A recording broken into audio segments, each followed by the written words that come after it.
Welcome back to another episode of Ask Jess. Actually, we're changing the name this week to Ask a Clutter Boss because this program that we do, these programs that we do, and this business and this movement is about way more than me. So from now on, we are calling this Ask a Clutter Boss. Ask the Clutter Boss your burning questions, and every week, for now, it'll be me, but it might change in the future. I go live and answer your decluttering and organizational questions. So thank you to 3 people who posted or submitted questions this week. Let's dive right in. The first one is I need help. It has been a rough 2 years. I've lost my mother, and my health and my husband's health has changed. The house is out of control. I am mentally and physically drained. I am trying to declutter and clean, but I'm overwhelmed and I need some advice. Any positive help would be greatly appreciated. So I'm sorry to hear about the loss of your mom and the change in your health. When it comes to clutter, it's really important to remember that both losing somebody, so grief, and being a caretaker or having changes in your own health, both of those things can really trigger clutter building up because you become less able when you have health situations going on, you become less able to tackle the clutter that is there. And you tend to bring in a lot more stuff when you're caregiving or taking care of yourself. It tends to be a time when stuff starts streaming in. When you're grieving the loss of a family member, this is also a very difficult time to deal with clutter and another opportunity for more clutter to come in. So there's a lot of factors at play here. You're definitely not alone. And the question is where to start. So you asked about decluttering and cleaning. I want to just point out that decluttering and cleaning are different things. So anybody who's listening here, if you use the terms interchangeably, decluttering and cleaning, decluttering is removing physical items from your house. Cleaning is sanitizing. So it's vacuuming, it's doing dishes. You can also consider like routine household tasks like chores, like laundry and stuff like that can be considered part of cleaning. But decluttering and cleaning are separate. So when we think about how overwhelming it is with decluttering and cleaning, it can help to separate them out in your mind that can start to tackle some of the overwhelm. It's nice to have a plan for decluttering and cleaning. Cleaning comes down more to habits, I think, and then decluttering comes down more to routine action. So when you have a habit in place for cleaning, it's pretty easy day to day to keep up with your habit. Developing the habit might be a challenge, but keeping up with the habit once it's developed is pretty simple. In the Clutter Boss Challenge, it's a 90-day challenge, really designed to get you into the habit of cleaning with some heavy decluttering sprinkled in, because the more you declutter, the easier it is to clean. But again, think of them separately. So I would just come up with a plan for decluttering, like remove 10 items from my house every day. Simple. And stop the flow in, right? So stop the flow in, don't bring stuff in, and just remove maybe 5 items, 10 items, just every single day, a simple goal. That's it. So easy. Well, maybe not be so easy, but make it easy for yourself to hit this goal every day and be really ruthless with stopping the flow in, because the more that's coming into your house, the harder it is to both clean and declutter. So stop the flow in, increase the flow out. Find 5 or 10 things every day, super easy things that you can start to let go of. It could be garbage, it could be papers, it could be holy socks, not HOLY, HOLEY. Right? Yeah. Holy socks. Go through your junk drawer. Just give yourself some simple wins. And over the course of a week, if you're doing 10 things a day, 70 items leaving your house after a week is really awesome. And that just compounds. So every week, every month, and you'll just get into the habit of removing stuff from your house. When it comes to cleaning, I think, again, here I am interchangeably using habit or using habit to describe both things.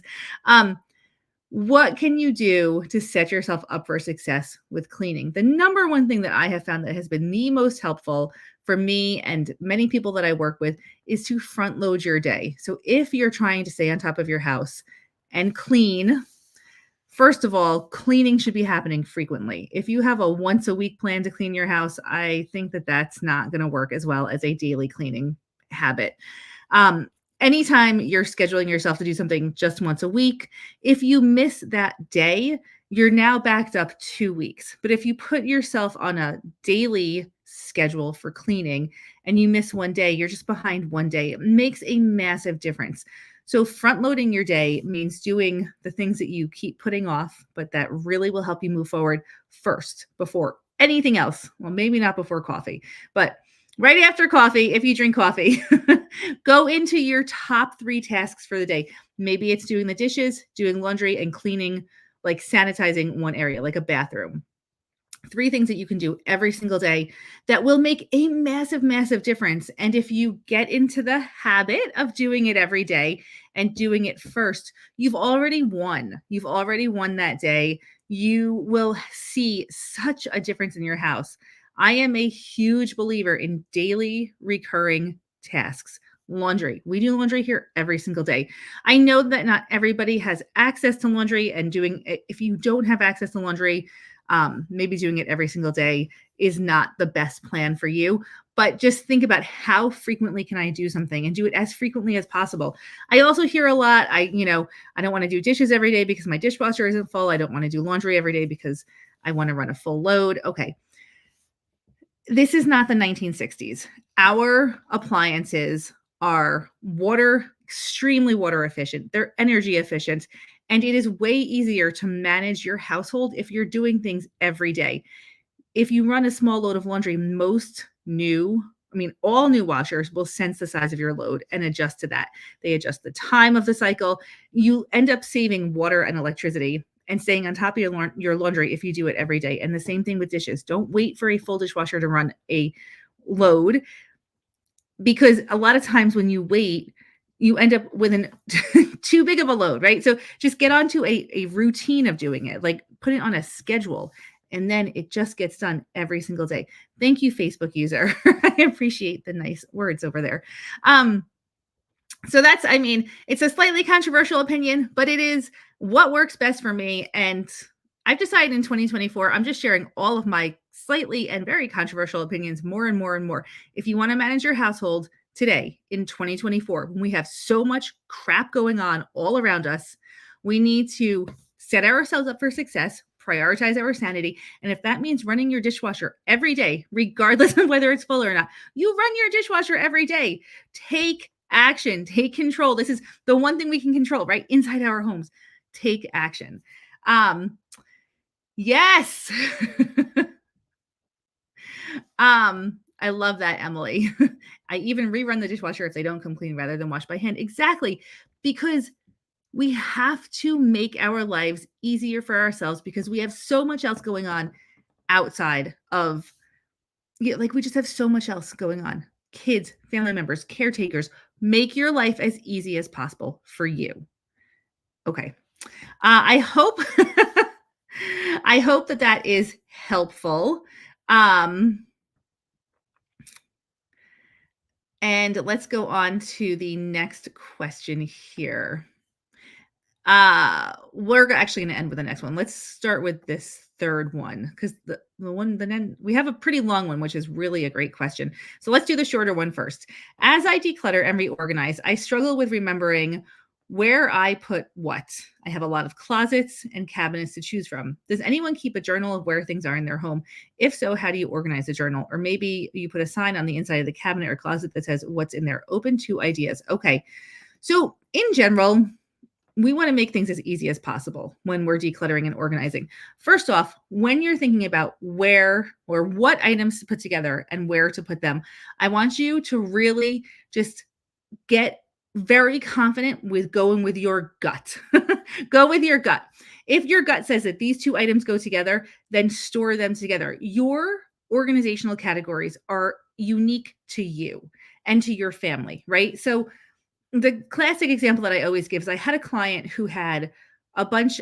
So she had things that I would not have categorized together. They were candles, incense, essential oils, um, Epsom bath salts, things like that. I would not put those things together in my house because they don't make sense cognitively to me.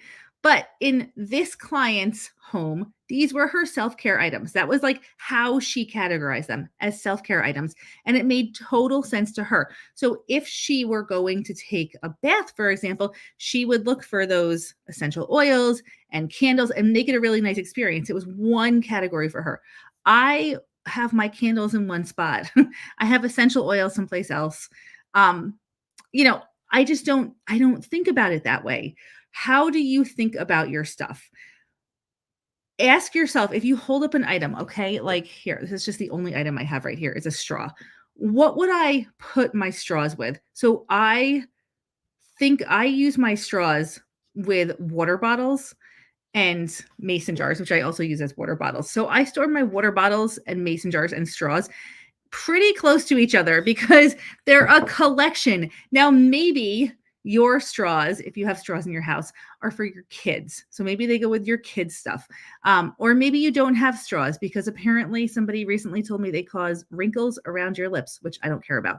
I am okay with a wrinkly straw, a straw wrinkle situation. But I'm just saying, like, everyone has different things in their homes. Everyone has different reasons for having things, and you want to categorize your stuff based on how you think about your stuff. It needs to match your cognitive processing.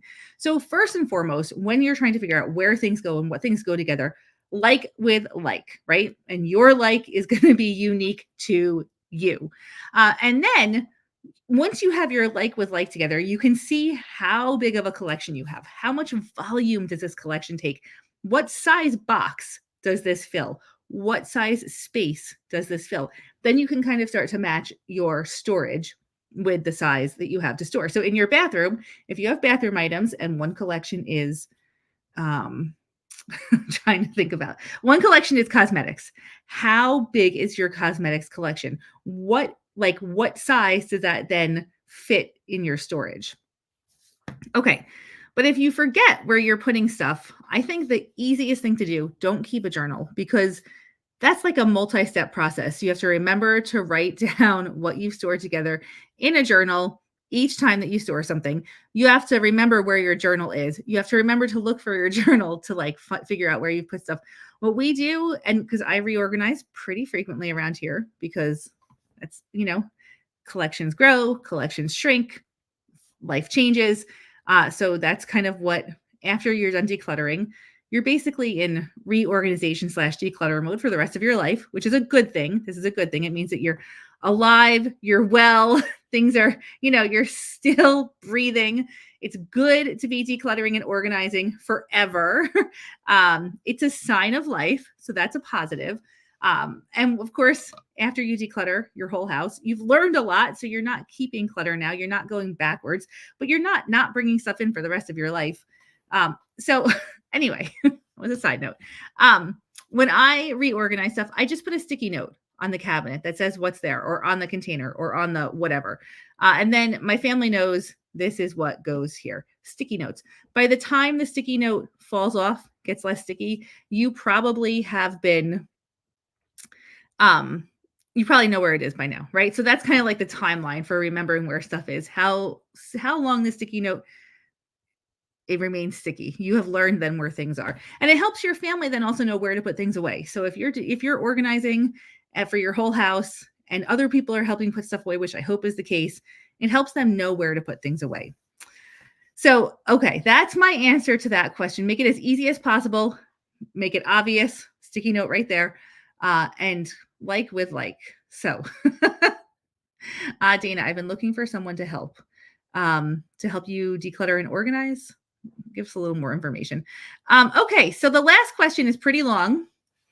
It's a great question, and I'm so happy to have it here. I have a question. I'll place it here to make sure it's posted. Any helpful ideas are also welcome. Okay, can you please discuss the starts and stops encountered in my decluttering process journey? For the past 2 months, especially buoyed by late October's Clutter Boot Camp, And by the way, we have a boot camp going on right now. So if you want to get in there, get in there.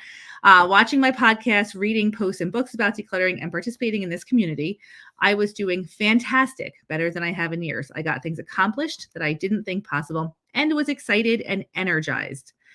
I'm not backsliding because the spots I've decluttered thus far have remained well. Our household maintenance and our habits using these spaces are sustainable. Yay.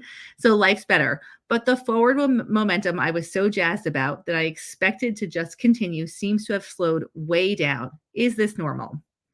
It could be happening because I've already hit the easy, low hanging fruit. So it's time for challenging stuff and I can feel it. I also feel that a move into the new year with a birthday on the horizon is responsible, a clean slate time for some, but a downer for me due to my expectations of where I thought I'd be by now.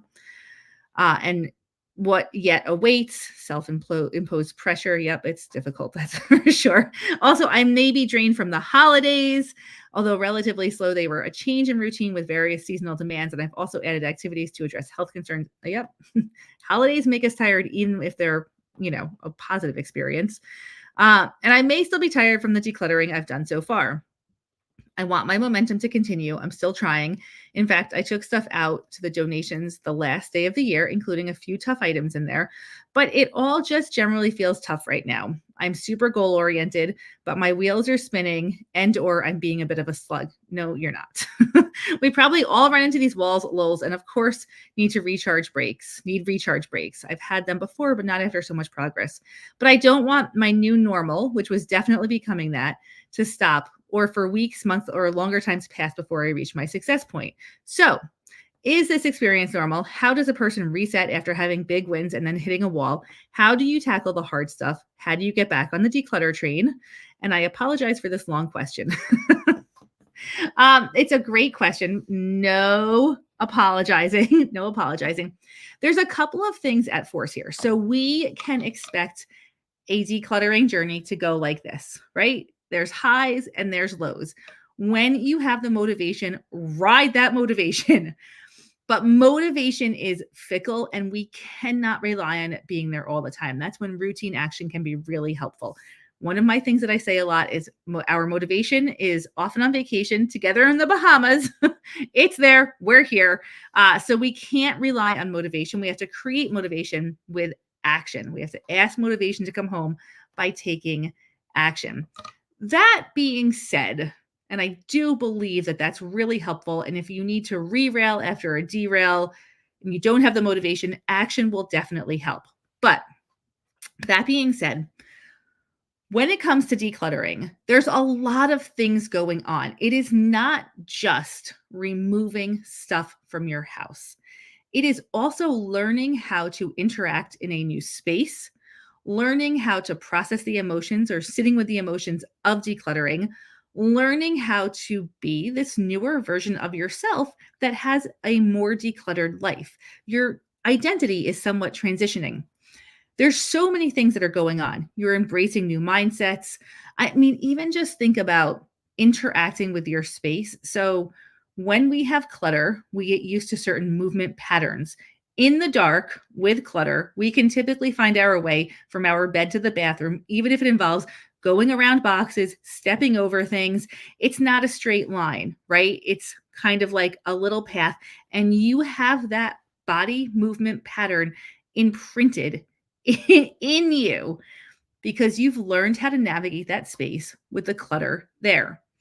Interestingly enough, a lot of times when we declutter, our body is fighting the new movement pattern because it is unusual. So you may go to step over a box that's not there and trip a little bit because your body's not used to existing in the space as it is. All of this to say that there are so many reasons why when we declutter, we need time to process all of the changes, even the ones that we can't seemingly understand. They're below the surface. Our body and brain needs time to catch up walking through our house. I mean, I've had so many clients who have had whole hallways blocked off or whole areas of their room that they couldn't access because of the clutter. And then you declutter, you clean that up, and it feels so strange. Visually, it looks different. Physically, it feels different. Everything is changing. and we need time for all of our systems to get onto the same page. And I think that that's what these lulls really are. Life happens, right? That can definitely contribute. But also, we just need all systems ready to go. That's when I feel like I have the most motivation, when everything is in alignment. Actually, just this morning, I've been thinking about a business thing for a long time, and I've been feeling a little bit stuck. Like I feel like there's something there, but it's not quite there. And all of a sudden, one little thing happened and everything fell into place. Like I fully recognized my own vision, but that I've been kind of sitting on for quite some time. It just wasn't all in alignment yet. When it's in alignment, it's easy. When it's out of alignment, when things are catching up, when all systems are trying to kind of get onto the same page, that's when routine action can really help. Maybe you're not decluttering to the extent that you were before, but what are you doing every day that is maintaining the space? We also say maintenance is progress. So maintaining what you've accomplished is progress. That's huge progress. That's the rest of your life. What you're going to be doing is maintaining what you've accomplished. That is progress. So just maintaining is amazing. That's progress. And if you feel like you just want to be taking another type of action, give yourself an easy, super easy goal. Like circle back to question number 1 of this episode. Can you remove 5 items a day? Can you remove 10 items a day? Just to keep you going.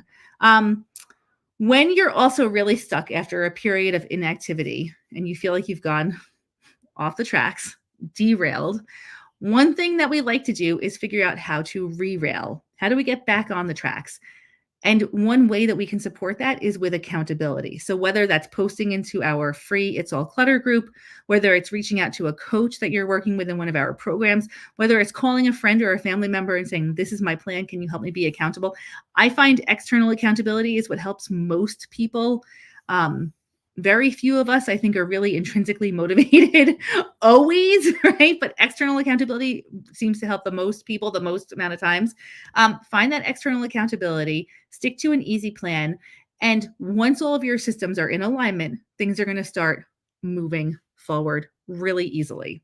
So it's a great question. And I think so many people experience the highs and the lows of decluttering.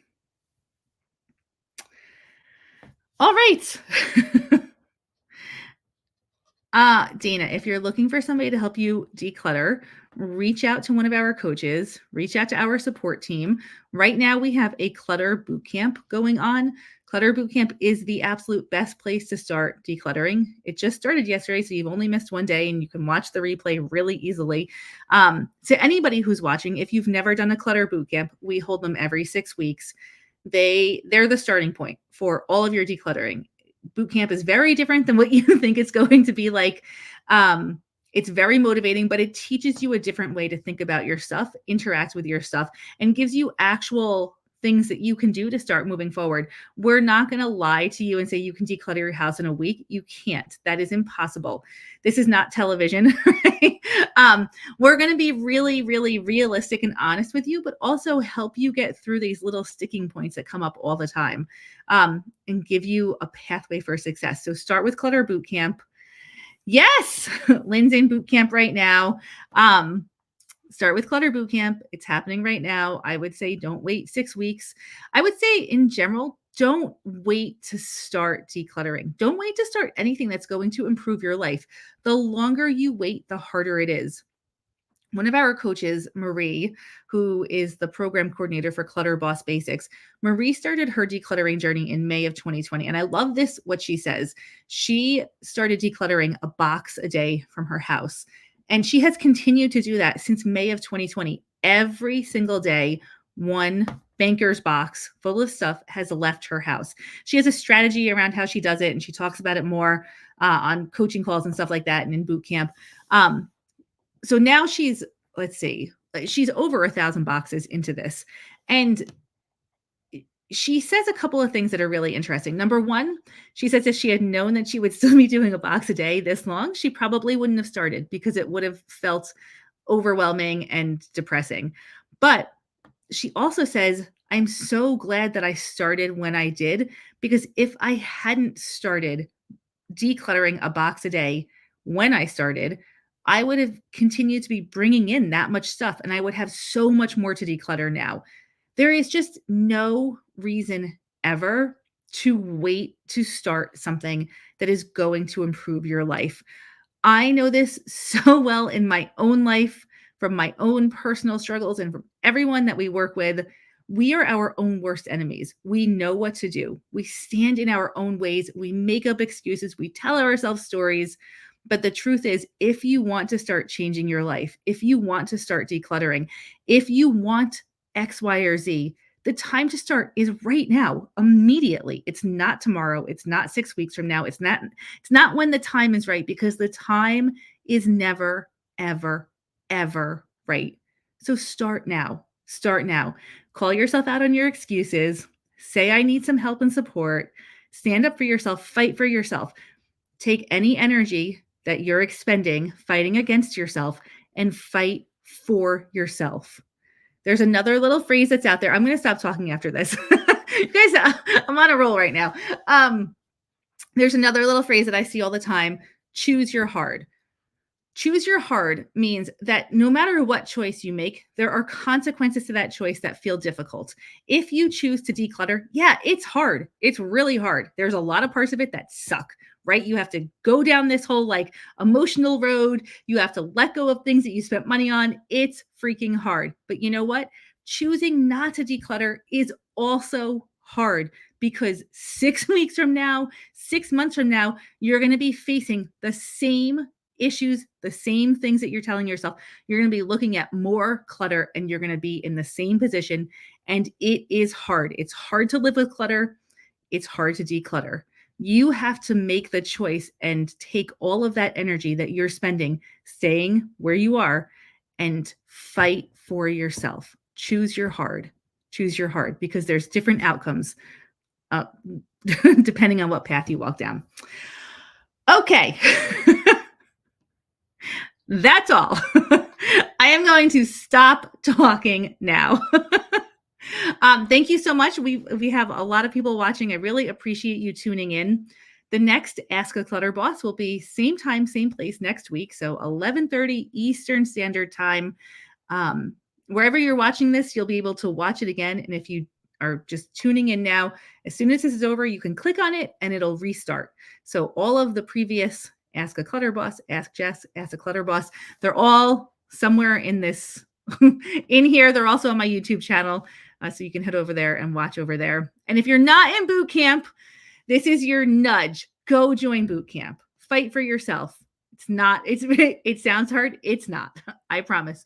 We make it a very pleasant experience. All right. Have a wonderful day, everyone. Don't forget to ask your questions for next week. So I can just ramble on again. Lots of love to you all.